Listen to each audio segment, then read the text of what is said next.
Hello everyone, আমি আবার চলে এসেছি ওয়েডিং গেস্ট মেকআপ লুকের পার্ট 4 নিয়ে।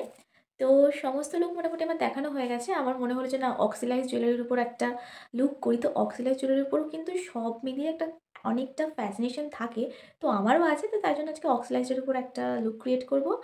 আর দেখো, গডস গিফট দেখতেই পাচ্ছ তোমরা, এটা গডস গিফট। তো এটার সাথেই আমি আজকে লুক ক্রিয়েট, ও আচ্ছা, ওইখানটায় আমার তৈরি ওই থালাটা মনে আছে? তো ওটা দেখা যাচ্ছে ব্যাকগ্রাউন্ডে, আমার খুব ভালো লাগছে। তো চলো স্টার্ট করি। তো আমি এর আগে একটা ভিডিও করছিলাম, তার জন্য একটু লিপস্টিক পরেছিলাম। লিপস্টিকটাকে রিমুভ করে নেব। মেকআপ স্টেপগুলো কিন্তু প্রতিবার সেমই থাকে। ফার্স্টেই টোনিং করে নিলাম। আর লাইটটা একটু প্রবলেম করছিল আগের দিনের রিং লাইটটা, তো যাই হোক। তারপরে ময়শ্চারাইজার মেখে নিলাম। আর দেখতেই পাচ্ছ পিম্পল হয়েছে আমার, সেটাকে কভার আপ করার জন্য একটা অরেঞ্জ কনসিলার দিয়ে হালকা হালকা করে ড্যাপ ড্যাপ করে নিলাম। তারপরে নর্মালি কনসিলার যেভাবে ইউজ করি, একটু বেশি কনসিলার ইউজ করেছিলাম কারণ লুকটা একটু হাই হবে। মেকআপ কিন্তু স্টেপ বাই স্টেপ সেমই থাকে, শুধু আই মেকআপটা অথবা লিপস্টিকের কালারটা আর ড্রেসিং সেন্সের জন্য মেকআপটা মাঝে মাঝে একটু ডিফারেন্ট লাগে। তার দেন ফুল ফেস এবং গলায় ভালো করে ফাউন্ডেশন অ্যাপ্লাই করে ড্যাব ড্যাব করে ব্লেন্ড করে নিচ্ছিলাম।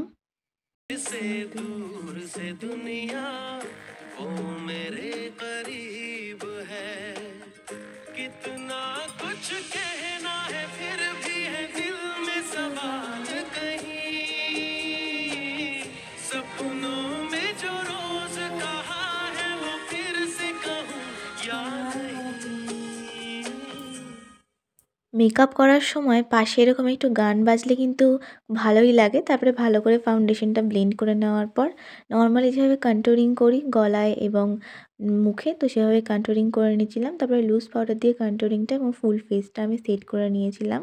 মেকআপ করলেই যে মানুষকে সুন্দর দেখায় তা কিন্তু একদমই না, কথাটা কিন্তু সম্পূর্ণ ভুল। কারণ মেকআপ করার জন্যও কিন্তু একটা ফেসের প্রয়োজন হয়। কথাগুলো তাদের জন্যই বললাম যারা সবসময় বলে যে মেকআপ করলেই সুন্দর লাগে তোকে, একদমই না ব্যাপারটা। মেকআপ করার জন্যও কিন্তু আলাদা ফেস কাটিং থাকতে হয়। তারপরে হালকা একটা আই মেকআপ করেছিলাম, একদম নিজের হাত দিয়ে একটা ব্রাউন শেড তুলে সেটাকে আইলিডে অ্যাপ্লাই করার পর লোয়ার ল্যাশ লাইনে ভালো করে কাজল দিয়ে এবং ব্ল্যাক শ্যাডো আর ব্রাউন শ্যাডো মিক্স করে ভালো করে একটু স্মার্চ করে ডার্ক করে নিয়েছিলাম। আর এখানে আমি হালকা করে একটু মাস্কারাও পরে নিচ্ছিলাম। তারপরে হাইলাইটিং পার্টটা একটু ভালো করে হাইলাইট করে নিচ্ছিলাম। তো দেখো, এবার লিপস্টিক পরার পালা।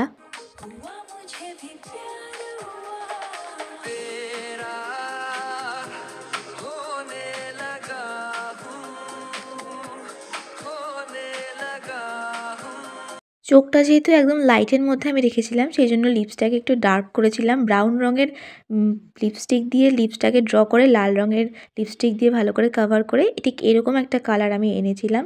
তারপরেই বাড়ি এসেছিলো ড্রেসটা চেঞ্জ করে আসা। তো দেখো কেমন লাগে। So this is my final look. লুকটা কেমন হচ্ছে কিন্তু অবশ্যই জানিও। হ্যাঁ, আমি জানি ওয়েডিং গেস্ট মেকআপ লুকের যে সেকেন্ড লুকটা ছিল, তো সেটার মতো কিছুটা হয়েছে, but this unmarried look. And তোমরা অবশ্যই কিন্তু জানিও লুকটা কেমন হয়েছে।